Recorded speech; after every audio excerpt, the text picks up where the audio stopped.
اللہ تعالیٰ نے جو آسمان سے قرآن مجید کو نازل کیا تو اس کے بارے میں اللہ نے اس کا جو انٹروڈکشن کیا، تعارف کیا، ہدی للمتقین۔ اللہ نے بتایا کہ یہ تمہیں بزنس نہیں سکھائے گی کہ کاروبار کیسے کرنا ہے، پیسے کیسے کمانے ہیں۔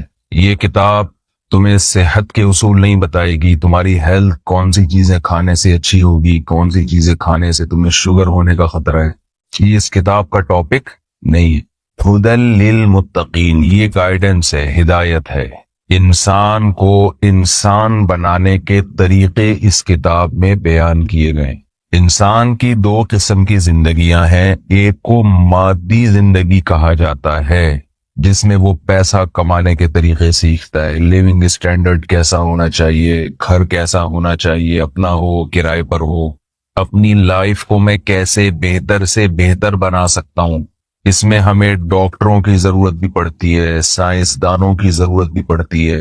اس زندگی کو ہم کہتے ہیں مادی زندگی۔ اب یہاں ناروے میں مجھے نہیں پتا آپ سب اردو سمجھ رہے ہیں کہ نہیں سمجھ رہے، کیونکہ یہاں کوئی 20 سال سے پاکستانی، کوئی 27 سال سے۔ ایک تھوڑی سی بات بیچ میں کہ دیکھیں، آپ اپنا اردو زبان سے رشتہ ختم نہ کریں۔ جو اردو جاننے والے لوگ ہیں اپنے بچوں کو یہاں کی مقامی زبان تو سکھائیں گے ہی، وہ تو سیکھ جائیں گے، لیکن اردو سے رشتہ اگر آپ کا ختم ہوا تو آپ کا اسلام سے رشتہ ختم ہو جائے گا۔ تو مادی زندگی جو ہے، اس میں ہمیں ڈاکٹروں کی بھی ضرورت ہے، اس میں ہمیں انجینئروں کی بھی ضرورت ہے۔ ایک زندگی ہے روحانی زندگی۔ مادی زندگی انسان کے ساتھ ساتھ جانوروں کو بھی چاہیے۔ تبھی آپ کو پتا ہے جیسے انسانوں کے ڈاکٹر ہوتے ہیں، جانوروں کے بھی ڈاکٹر۔ اچھا، سینٹنس آپ نے کمپلیٹ کرنا ہے تاکہ مجھے پتہ لگے کہ آپ میرے ساتھ بیان میں شریک ہیں۔ جیسے انسانوں کے ڈاکٹرز ہوتے ہیں، جانوروں کے بھی ڈاکٹرز ہوتے ہیں، لیکن پیغمبر جانوروں میں نہیں بھیجے اللہ نے۔ پیغمبر کس میں بھیجے ہیں؟ انسانوں میں۔ آسمانی کوئی کتاب ایسی نہیں ہے جو اللہ نے جانوروں کے لیے نازل کی ہو۔ تورات، زبور، انجیل، قرآن مجید، یہ ساری آسمانی کتابیں کس کے لیے نازل کی گئی ہیں؟ انسانوں کے۔ جانوروں میں کوئی پیغمبر نہیں آئے۔ سارے پیغمبر کس میں آئے ہیں؟ آدم علیہ السلام، موسیٰ علیہ السلام، حضرت عیسیٰ علیہ السلام، سلیمان علیہ السلام، داؤد علیہ السلام، محمد صلی اللہ علیہ وسلم۔ یہ سارے پیغمبر انسانوں کی گائیڈنس کے لیے آئے۔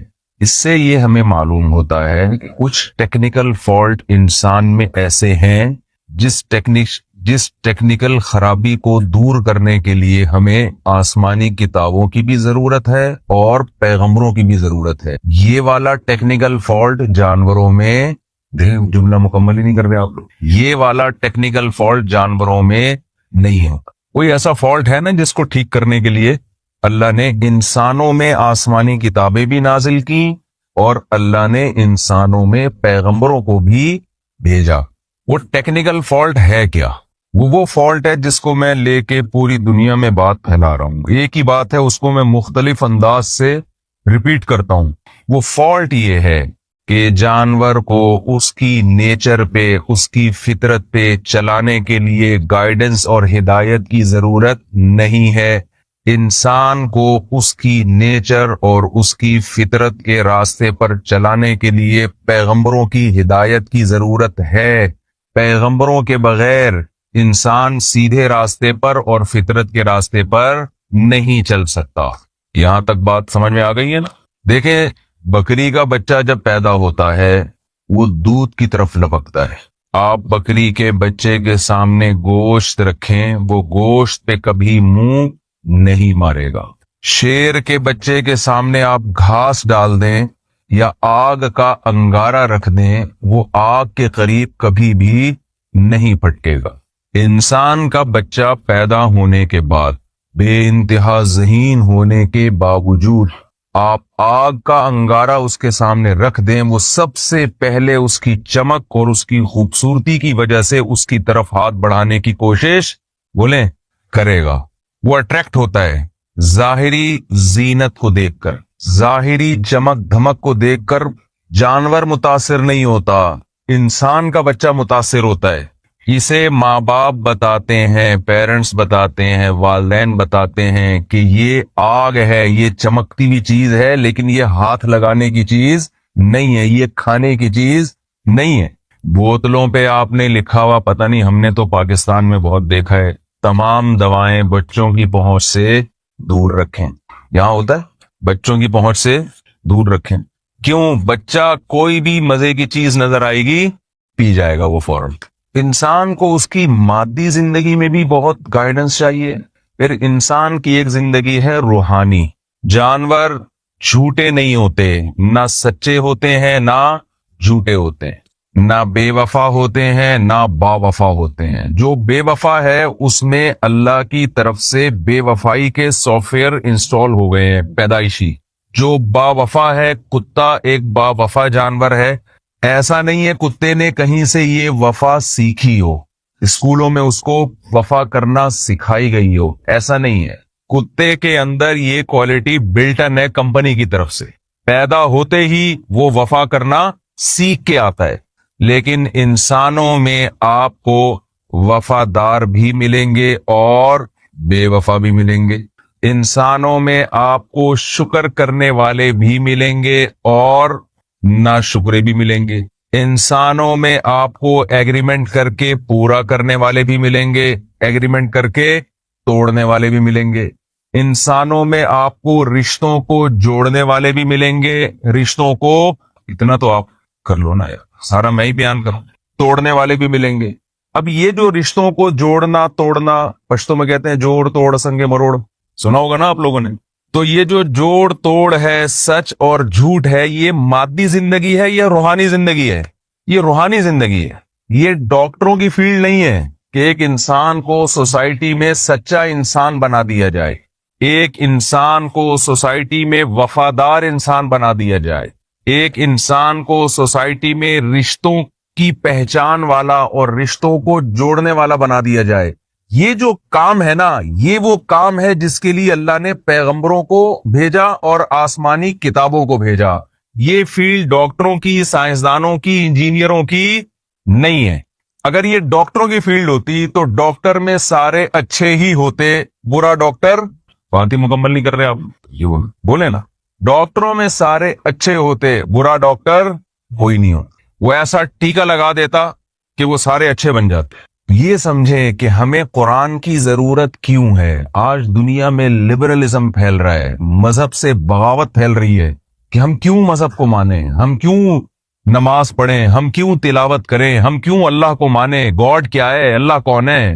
میں کھاتا ہوں، میں پیتا ہوں، میں بڑا ہوتا ہوں، میرے اولاد ہوتی ہے، میں مر جاتا ہوں۔ ان ہی الا حیاتنا الدنیا نموت ونحیا وما یہلکنا الا الدہر۔ نبی صلی اللہ علیہ وسلم جب دنیا میں آئے تو بہت سے لوگ کہا کرتے تھے کوئی آخرت نہیں ہے، کوئی قبر نہیں ہے، کوئی جنت نہیں ہے، کوئی جہنم نہیں ہے، یہ تو ایک آٹومیٹیکلی ہم پیدا ہو رہے ہیں، ہم جوان ہو کے بڑے ہوتے ہیں، بوڑھے ہو کے مر جاتے ہیں، یہ زمانے کے تصرفات ہیں، یہ ٹائم ہے جو ہمارے جسموں کے ساتھ کھیلتا ہے۔ کوئی خدا نہیں ہے، کوئی جنت نہیں ہے، کوئی جہنم نہیں ہے۔ یہی کانسیپٹ آج بھی لوگوں میں آہستہ آہستہ سرایت کر رہا ہے کہ ہم کیوں حلال حرام کی فکر کریں، ہم کیوں جائز ناجائز، سود غیر سود، یہ کیا ہے؟ یہ انجوائے کرو لائف کو۔ سمجھ میں آ رہی ہے بات کہ نہیں آ رہی ہے؟ بھائی اگر آپ نے اپنے طریقے سے لائف کو انجوائے کرنا شروع کر دیا اور اس میں پیغمبر کی تعلیمات آپ نے ایک طرف رکھ دی تو انجوائے کرنا تو دور کی بات، آپ نیچر پہ بھی قائم نہیں رہ سکتے۔ جس فطرت پہ اللہ نے آپ کو پیدا کیا، بنایا، اور جس فطرت پہ اللہ نے آپ کو چلایا ہے اس پہ بھی قائم نہیں رہ سکتے آپ، اس نیچر سے ہی ہٹ جاؤ گے آپ۔ جانور نہیں ہٹتا، وہ چلتا رہے گا۔ شیر کو آپ چڑیا گھر سے نکال کے لے آئے نا تو اس کو وہی ماحول دینا پڑے گا آپ کو۔ جنگل سے اٹھا کے لے آئیں زو میں تو آپ اس کو وہی نیچرل ماحول دیتے ہیں نا، وہ آپ کے صوفے سے اور آپ کے بہترین بستروں سے متاثر نہیں ہوتا۔ اس کی تو لائف جیسی اللہ نے بنانی تھی ایسا پکا ڈھکا کر دی ہے، ہلنے کے لیے تیار نہیں ہے وہ۔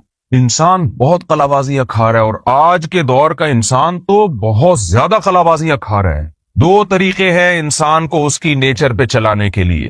مجھے ایک بات بتائیں، دنیا میں کوئی مخلوق اپنی فطرت اور اپنی نیچر سے بغاوت کر کے خوش رہ سکتی ہے کیا؟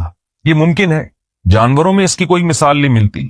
آپ جب جانور کو لاتے ہیں تو پوری کوشش ہوتی ہے اس کو اس کا نیچرل ماحول دیا جائے. اگر اسلام کے علاوہ کچھ اور فطرت ہے، کوئی اور چیز فطرت ہے، تو وہ کیا ہے؟ قرآن مجید میں اللہ تعالیٰ کا ارشاد ہے، فطرت اللہ التی فطر الناس علیہا، یہ اسلام وہ فطرت ہے، نیچر ہے جس پر میں نے لوگوں کو پیدا کیا ہے. تو دو چیزیں انسان کو نیچر پہ چلانے کے لیے ضروری ہیں. پہلی بات، اسے یہ پتا چلے کہ نیچر کیا ہے اور نیچر سے بغاوت کون سا عمل ہے. اگر یہی نہیں پتا ہوگا تو وہ کیسے فیصلہ کرے گا کہ نیچرل لائف کیا ہے اور نیچر سے بغاوت کیا ہے؟ دوسری بات، اس نیچرل لائف پہ، نیچر پہ چلانے کے لیے جو موٹیویشن چاہیے، وہ موٹیویشن بھی، وہ حوصلہ افزائی بھی، وہ ترغیب بھی آسمانی کتابوں کے علاوہ کسی کتاب میں نہیں ہے. ہم دیکھتے ہیں صحابہ کرام کو میدان جنگ میں شہید ہو رہے ہیں، موت سے پہلے پانی مانگا، ساتھ والے ساتھی نے کہا کہ مجھے پانی چاہیے، تو آپ نے کیا فرمایا؟ پہلے ان کو پلاؤ.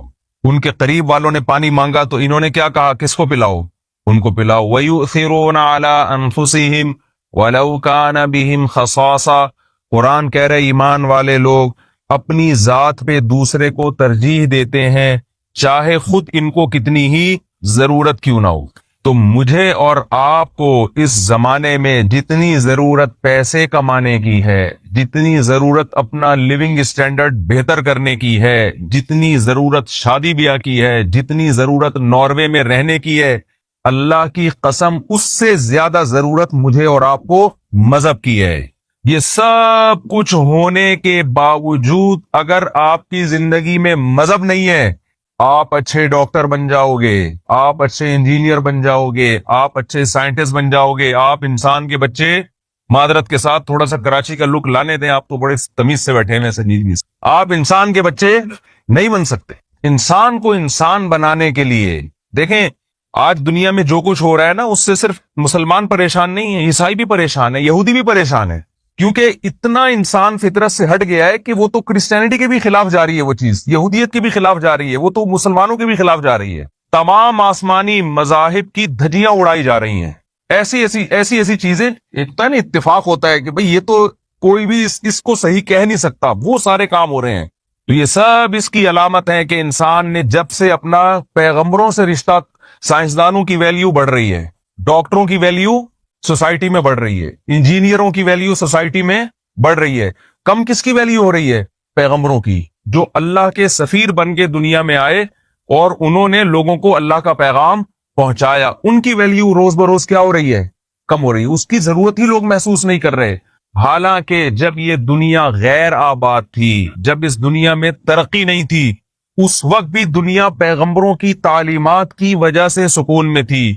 آج جب دنیا مادی ترقی کی انتہا کو پہنچی ہوئی ہے، آج بھی پیغمبروں کی تعلیمات کے بغیر زندگیوں میں سکون نہیں حاصل ہو سکتا. اس کی وجہ یہ ہے، میں یہ اپنی آخری بات کر کے بیان ختم کرتا ہوں، چونکہ بہت شارٹ ٹائم ہے، یہاں پہ ظہر اور عصر بالکل کہہ رہے ہیں کہ 20 منٹ کا وقفہ ہوتا ہے.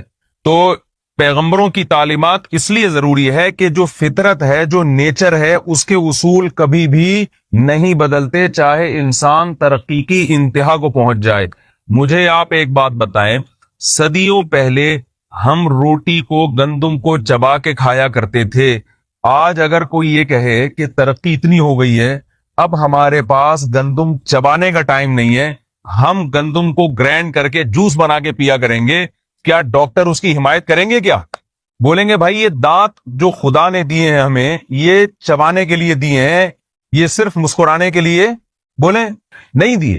جتنا بھی ٹائم گزر جائے، ہماری باڈی تھوڑی چینج ہو رہی ہے. آج اگر کوئی یہ کہتا ہے کہ صدیوں پہلے ہمیں چل کے جانا پڑتا تھا، واکنگ کرنا پڑتی تھی، اب چونکہ مشین کا دور ہے لہذا ہم اپنی ٹانگوں کو استعمال کرنا چھوڑ دیں گے. اب ترقی ہے، کوئی واکنگ کر رہا ہے پارک میں یا جاگنگ کر رہا ہے، لوگ کہہ رہے ہیں ہزاروں سال پرانا دقیانوس آدمی، وہی جیسے پرانے دور کے لوگ چلتے تھے، دوڑتے تھے، اسی طرح سے دوڑ رہے. سائنسی دور ہے، جہازوں میں جاؤ، ٹرین میں جاؤ، بائک پہ جاؤ، یہ کیا چلتا ہوا جا رہا ہے؟